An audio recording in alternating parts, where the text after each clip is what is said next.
back to the GSMC Baseball Podcast, brought to you by the GSMC Sports Network. We're going to go into our second segment here, but before we do that, I'd like to ask you again to please like and follow the show. We do get a number of questions from viewers, so to ensure that your question does get read in the air, please use the link gsmcpodcast.net. It really does help the show, and it really does mean a lot, so thank you so much for that. And let's get back into the show for today. All right, so as I talked about, we're going into our second segment here, which is going to be talking about really just an overall evaluation of the Cincinnati Reds and just talking about their season this year. So let's get into it. So overall, the Reds this year have been a massive, massive disappointment. If you remember from preseason, I don't know if any of you watched, but or any of you remember, but I had the Reds winning the NL Central. I also said that I thought they were clearly the best team in this NL Central, and I was very, very high on them. Well, to be frank, they have let me down, and it's been a lot. They currently are fourth in the NL Central and are 3 games under 500. Now, to be fair, they're a game and a half. They're a half game out of second place because the NL Central is so together with the 2 and 5 spots, but they would still then be 6 games out of first place.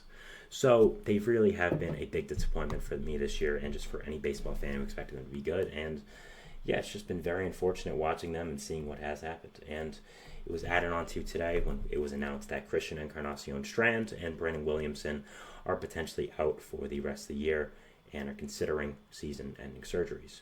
So Christian Encarnacion Strand has ligament damage with his fractured hand that was fractured from a hit by pitch before in the season, and Brandon Williamson has a lesion in his shoulder.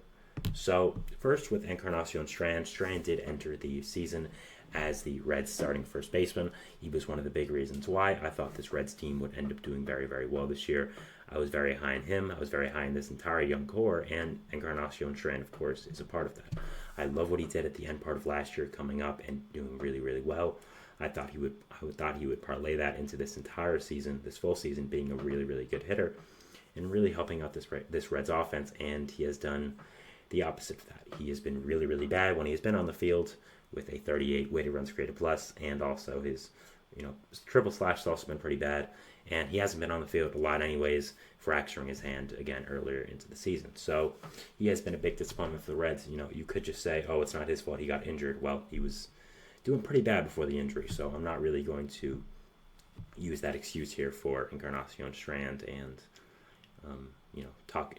do that with him. So other than that, we have Brandon Williamson, who has a lesion in his shoulder, which is just a shoulder injury in general. And any injury with a pitcher right now, nowadays, especially this season, you have to take fully into consideration all options. You have to take with the highest level of sensitivity, and make sure you treat it very, very well. And both these players are considering season-ending surgeries. For Williamson, he has not been up to the big leagues yet.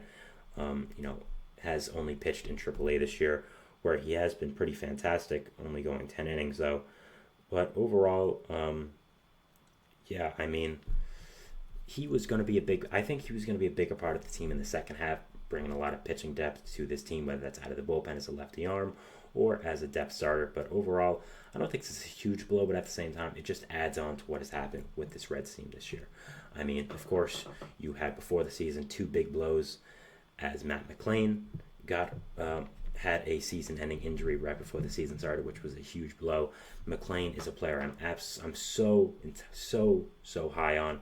I think that he is going to be a superstar in this league, and he was one of the big reasons why, again, I had the Reds as a contender in the NL and the NL Central winner. After that, we also had Novelli Marte, who was slotted in to be the starting third baseman,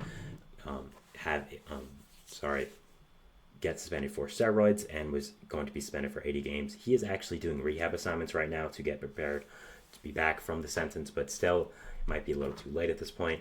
Jeimer Candelario was also signed in the offseason, which was a perplexing signing at the time because they had so much infield depth, but ended up being a great signing because of the injuries to the infield. And yeah, players I thought would be big contributors to this Reds team have just gotten injured or have underperformed, and has really been the big part why they have not done as well as I expected them to this year. Frankie Montas, who was a pitcher who I loved the Reds signing. That was a great move. Also got injured this year and has been on and off the injured list, only making 12 starts for them. Also had Nick Lodolo being on and off. So I think that overall it's just been very disappointing to watch this Reds team. And to put it pretty bluntly, it's just not their year, I think. I think that overall, everything has not gone their way.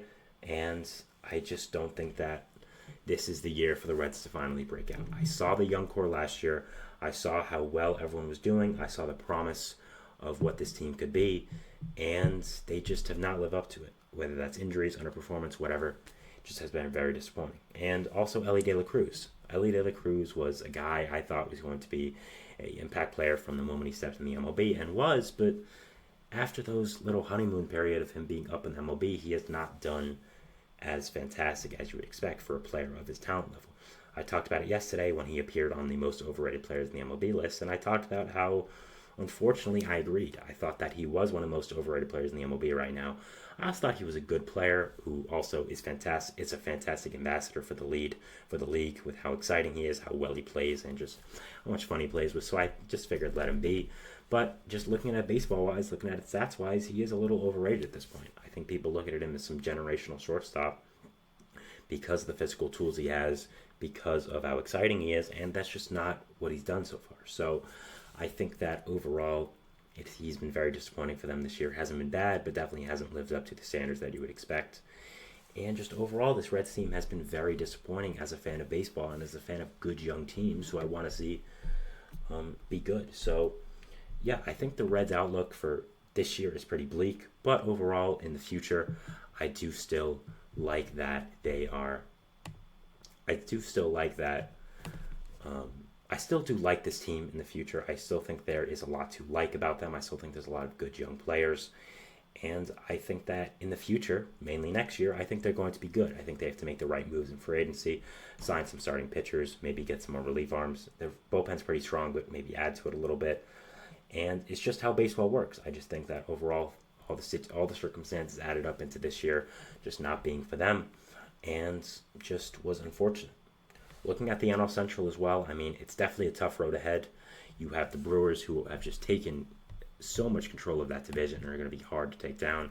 You have also the Cubs, who I think are a really great team, just haven't put it all together yet. Shota Imanaga, once he gets back to his normal self, I think will really lead this team and be very well. The rotation is great. Pirates, of course, are on the rise now with Paul Skeens coming up and doing so well. Cardinals are doing better as of recently.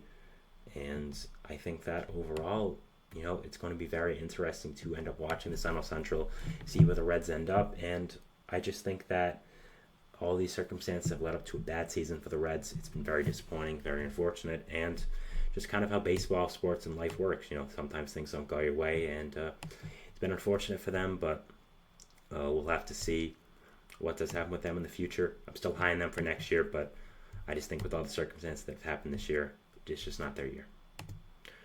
So that was the end of segment 2 here, talking about the Reds and some injuries that have happened for them and just an overall outlook. We'll be moving into our third segment, which is going to be talking about the Orioles and some trade rumors involving them. We'll explain why the man up there is the man in the graphic is there in the segment as well. So stick around for that, and we'll see you after the break. So thanks, Sam. Bye. Looking for your daily fix of sports talk without having to pay for it?